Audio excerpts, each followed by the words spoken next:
Hi, everybody. I'm Dr. Duke, and this is I'm Right. Today, I am right about something that has been a big problem over the last 2 decades.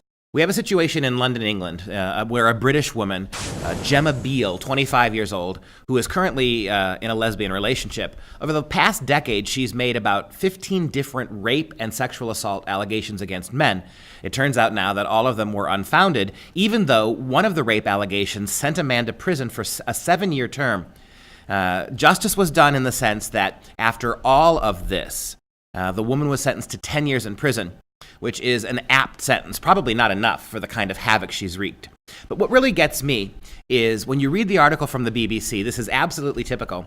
There is no mention of the suffering of these men other than to list what the penalties were, the prison sentence, for instance. There's not a single account of what happened to these men. There's no sympathy for these men whatsoever. But there is the requisite paragraph that states, everybody's concerned about the fact that these fake allegations will make it harder for women to report actual instances of sexual violence. Now, look, we all oppose sexual violence. I most certainly do.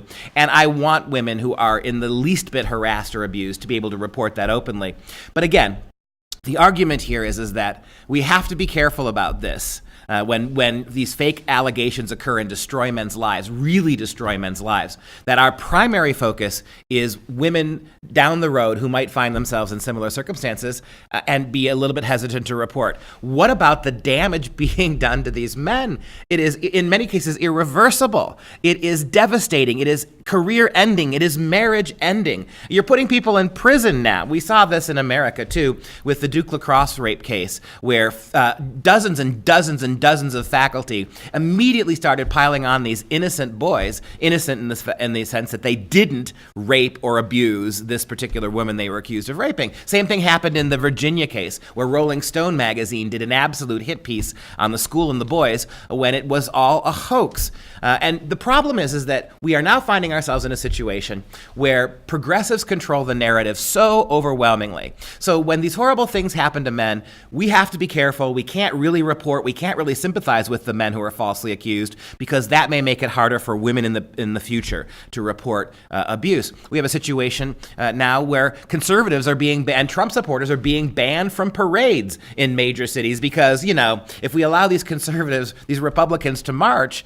there may be violence. Liberals might get angry and create violence. We're tearing down America's history via statues, right? We're pulling statues and monuments now down because some liberal progressives might get angry and revolt. We are creating a situation on college campuses where we can't bring conservative voices, we can't listen to conservative speakers because progressive students might be violent. You've got it exactly backward. This is terrorism. How is this different than what ISIS does?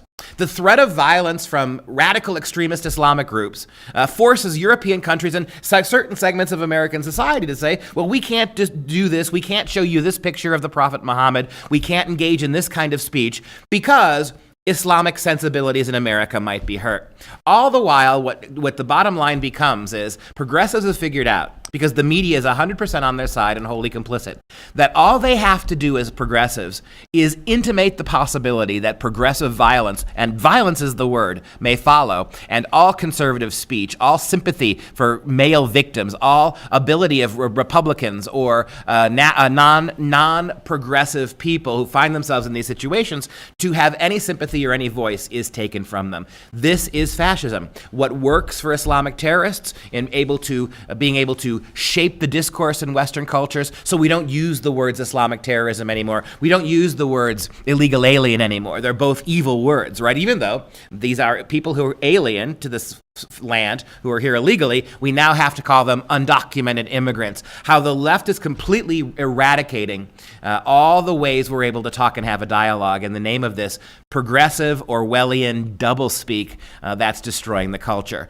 Let's show a little sympathy in our news articles for what these men suffered. If the shoe was on the other foot, and this was a minority group, this was an Islamic group that had been falsely accused, wrongly imprisoned on the basis of some conservative or white male false accusation, you would have lengthy bios and stories about the hell that those 15 people had went through. Nothing like this is forthcoming from England. Nothing like this is forthcoming from the left. This is a serious issue, America, and free speech is on the line. Time to wake up to it.